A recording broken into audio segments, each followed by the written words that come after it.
घमंडी भिखारी। खारघर गांव में एक भिखारी रहा करता था। वो हर रोज लोगों के घर जा जाकर भीख मांगा करता था। उसके भीख मांगने के कारण लोगों ने उसका नाम भिखारी भाई रख दिया था। एक दिन भिखारी भाई हर रोज की तरह लोगों के घर जा जाकर भीख मांग रहा था। ए माई, कुछ खाने को दे दे। ए माई, ए भाई, ए ताई, भूख लगी है, कुछ खाने को दे दे। ऐसा घर के बाहर खड़े होकर कह रहा था।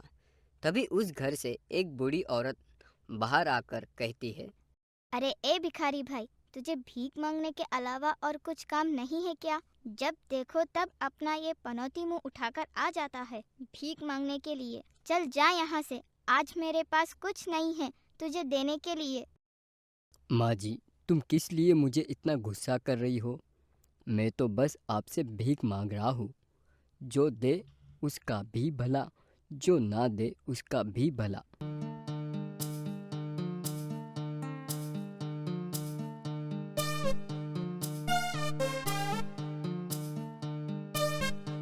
ऐसा कहकर किसी और के घर जाकर भीख मांगने लगता है।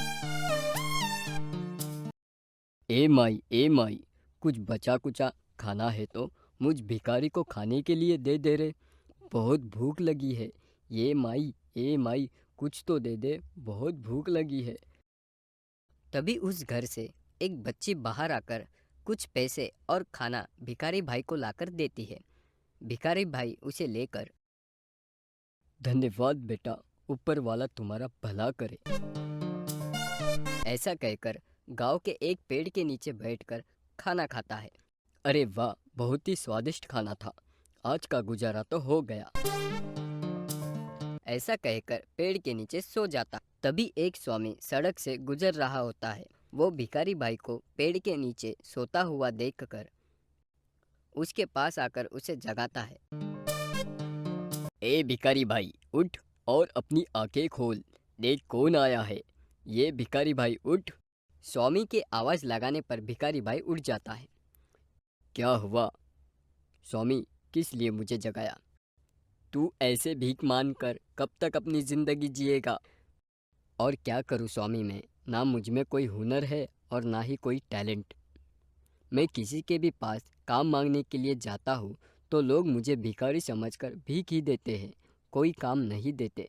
ठीक है, तो तू फिक्र मत कर, मैं तुझे आज अपनी शक्ति से गांव के तालाब के पास एक ऐसा घर बना कर दूंगा जो पूरे हीरे मोतियों का बना हो। तू उस घर में अपनी ज़िंदगी बिगैर मेहनत किए आराम से काट सकता है। वाह स्वामी जी, आप तो एक भगवान की तरह मेरे सामने प्रकट हुए। जल्दी से मुझे आप वो घर बना कर दो, मैं उसमें अपनी ज़िंदगी बिताना चाहता हूँ। लेकिन एक बात याद रहे भिखारी भाई, तुम उस घर से कुछ भी बाहर नहीं लाना। स्वामी जी, जब इतना अच्छा घर आप मुझे दे रहे हो तो फिर मैं उसमें की चीज़ें बेचने की क्यों सोचूंगा। ठीक है भिखारी भाई, मैं अभी तुम्हें अपने जादू से उस घर के अंदर भेजता हूँ। ऐसा कहकर स्वामी जी अपने शक्ति से भिखारी भाई को तालाब के किनारे एक घर के अंदर भेजते हैं, जो बाहर से झोपड़ी जैसा रहता है और अंदर से हीरे मोतियों का बना रहता है।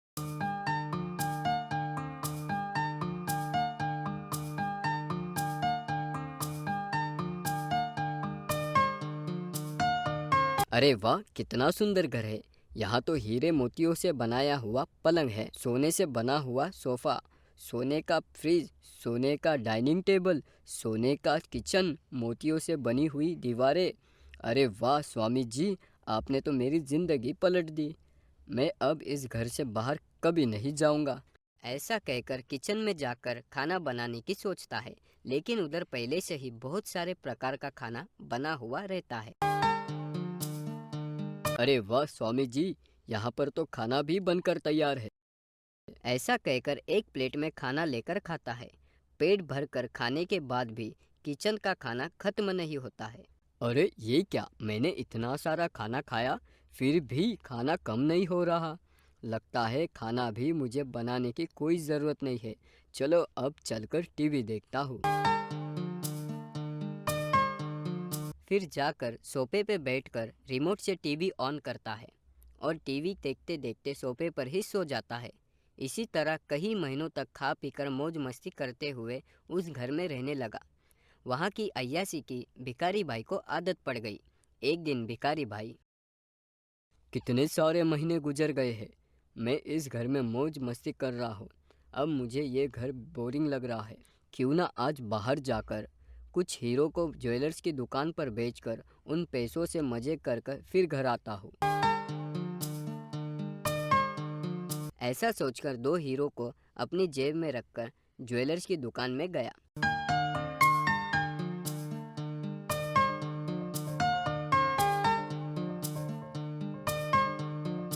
वहाँ उसे ज्वेलर्स की मैनेजर देखकर कहती है, अरे ए भिखारी, चल बाहर जा। तेरी हिम्मत कैसे हुई दुकान के अंदर आने की? चल बाहर निकल, चल। ऐसा चिल्लाने लगी। तभी भिखारी भाई, अरे ओ मैनेजर मैडम, थोड़ा इज्जत से बात करो। मैं तुम जैसी औरतों को मेरे पास काम पर रख सकता हूँ, मैं तुमसे भीख मांगने नहीं आया हूँ। अरे ओ भिखारी, तुम्हारा घमंड किसी और को दिखाना। चलो जाओ यहाँ से, वरना बॉडीगार्ड बुलाकर तुम्हारी धुलाई करवाऊंगी। तुम क्या मुझे बॉडीगार्ड से मार खिलाओगी? अगर मैं चाहूँ तो उन्हें भी मेरे पास काम पर रख सकता हूँ। अरे ओ भिखारी, तुम ये कुत्तों की तरह भौंकना बंद करो और ये बताओ यहाँ किस लिए आए हो? मैं मेरे हीरे बेचने यहाँ आया हूँ। क्या हीरे? कहाँ है बताओ? अभी बताता हूँ। ऐसा कहकर जेब में हाथ डालता है, लेकिन उसे हीरे नहीं मिलते। क्यों बे भिखारी, तू हमें उल्लू बनाता है?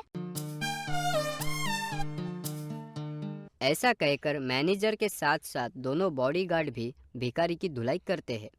और जब भिखारी भाई मार खाकर तालाब के पास जाता है तो उसे घर गायब हुआ नजर आता है। स्वामी, मुझे माफ कर दो, मेरे इस घमंड के कारण मैंने कितनी अच्छी जिंदगी बर्बाद कर दी। ऐसा कहकर सिर पकड़कर रोने लगता है।